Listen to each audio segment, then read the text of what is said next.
প্রধানমন্ত্রীর বাসভবনের নিচে বাংকার তৈরি করার পরিকল্পনা করা হচ্ছে, সুড়ঙ্গ তৈরি করার পরিকল্পনা করা হচ্ছে। এখন এই সুড়ঙ্গর শেষ মাথাটা কোথায় যাবে? যদি বাংলাদেশের ভূখণ্ডের মধ্যে হয়, তাহলে যেখান দিয়ে সুড়ঙ্গ দিয়ে মাথাটা বের করবেন গর্ত থেকে, সুড়ঙ্গ তো ঢুকবেন তো গুপ্ত হয়ে, ওই গুপ্ত সুড়ঙ্গ থেকে যখন বের হবেন মাথাটা উঁচু করবেন, বাংলাদেশের সীমানা হলে আবার ওই জনরসেই পড়তে হবে। আর যদি এখন সুড়ঙ্গের মুখ যে দিল্লি বা শিলংয়ে পৌঁছায়, তাহলে কি হবে বলতে পারছি না, সেটা আপনাদের কিসমত ভবিষ্যতে বলে দিবে। সংগ্রামী সাথী এবং বন্ধুগণ,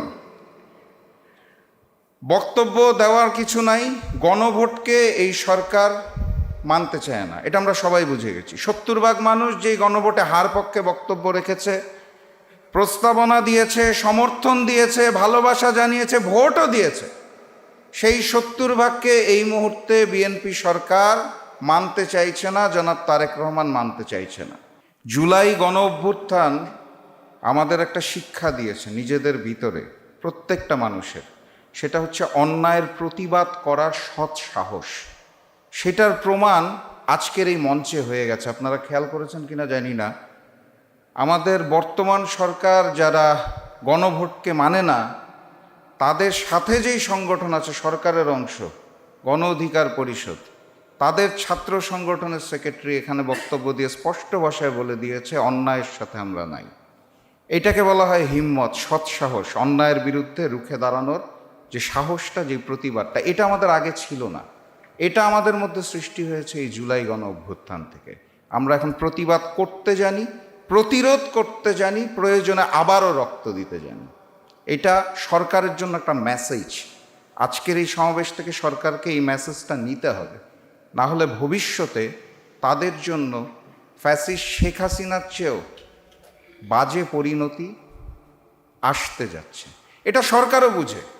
আমি নির্বাচনী প্রচারণার সময় বক্তব্যে বারবার বলতাম লন্ডন থেকে এক মুফতি এসেছে। এটা নিয়ে সবাই আমাকে প্রশ্ন করত কেন। আমি বলতাম লন্ডন থেকে আসার পর উনি ইসলামের ইতিহাস বিকৃত করা শুরু করেছে, ওনাকে আমি কী নামে ডাকবো? এই কারণে বলি লন্ডনের মুফতি।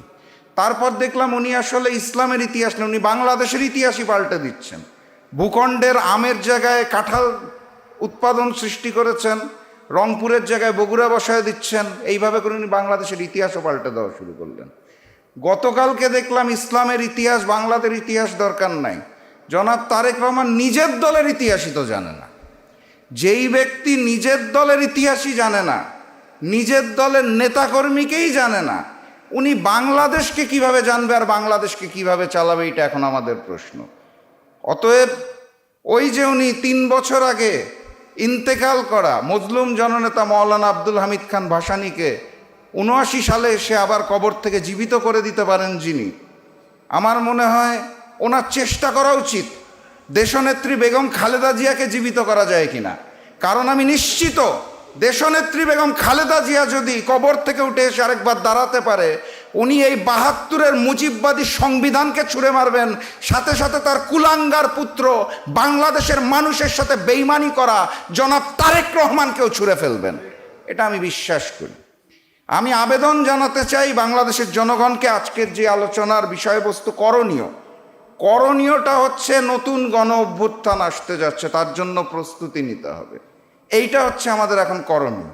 কারণ দিল্লির পরিকল্পনায় শিলং থেকে ট্রেনিং প্রাপ্ত বাংলাদেশের প্রক্সি প্রধানমন্ত্রী সালাউদ্দিন সাহেবের নির্দেশনায় নতুন বাংলাদেশ চলবে না।